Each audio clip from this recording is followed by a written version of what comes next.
हमारे रिपोर्टर हितेंद्र भी हमारे साथ जुड़ गए हैं। हितेंद्र, आज बताया जा रहा है ज्योतिरादित्य सिंधिया का अशोकनगर का दौरा है, मूलभूत सुविधाओं पर बातचीत होगी या फिर सिर्फ आरोप यहाँ पर भी लगाया जाएगा?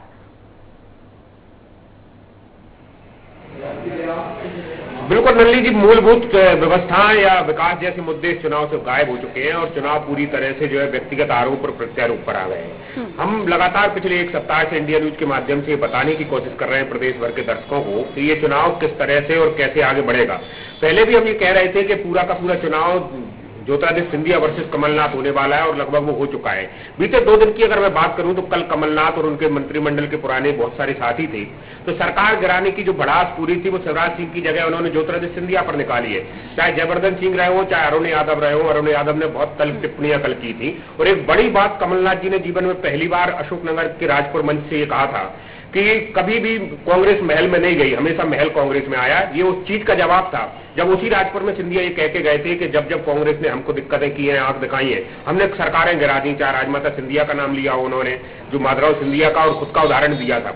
तो ये जो लड़ाई थी बिल्कुल आमने सामने की हो गई है और सरकार गिराने का पूरा दोष और पूरा ठीकरा ज्योतिरादित्य सिंधिया के सर पूरा गया है। तो आज जो सिंधिया जी की अशोकनगर की सभा है वो इसलिए महत्वपूर्ण है कि 17 वर्ष तक वो जिस इलाके से चुने होते जाते रहे हैं, आज वहां आकर वो सभा करने वाले हैं, मंडल की बैठक में होंगे। और ऐसी स्थिति में जब उनकी साख या दांव पर इसलिए लग गई है क्योंकि पिछला लोकसभा चुनाव वो इस इलाके से हार चुके हैं और उनकी संसदीय क्षेत्र की 3 सीटों पर एक साथ यहाँ उपचुनाव है।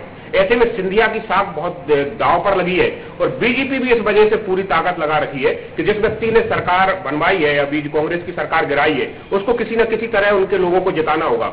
और माना यह भी जाता है कि आज अशोकनगर की जिस इलाके में वो आ रहे हैं उनके यहाँ के प्रत्याशी जसपाल सिंह जी बहुत निकट में है ज्योतिरादित्य सिंधिया के, तो पूरी ताकत उनके लिए लगाएंगे।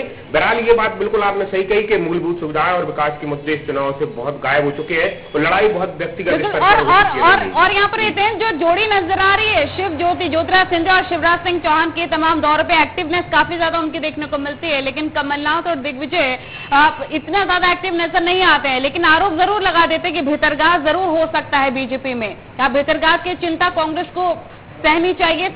चिंता इसमें जो सताने को मिल रही है कांग्रेस को, उसकी चिंता भीतरघात की कांग्रेस को करनी चाहिए जो परिस्थिति नजर आ रही है फिलहाल?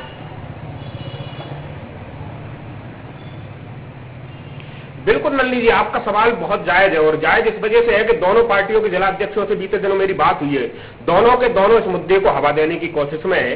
भाजपा के जिलाध्यक्ष उमेश रघुवंशी पहले ही कह चुके हैं कि घंटा डार अगर यहाँ आती है दिग्विजय सिंह को लेकर तो हमको फायदा होगा। और आप देखिए कि अशोकनगर की दोनों सीटें बिल्कुल उनके बेटे की विधानसभा क्षेत्र से लगी है, मगर वो इस इलाके में सक्रिय नहीं है। वहीं आज कांग्रेस जिलाध्यक्ष ने भी अपना बयान जारी कर दिया है। उनका कहना है कि ज्योतिरादित्य सिंधिया और ये जितनी ताकत से लड़ेंगे उनको फायदा हुआ क्योंकि उनके खिलाफ बहुत सारा माहौल है।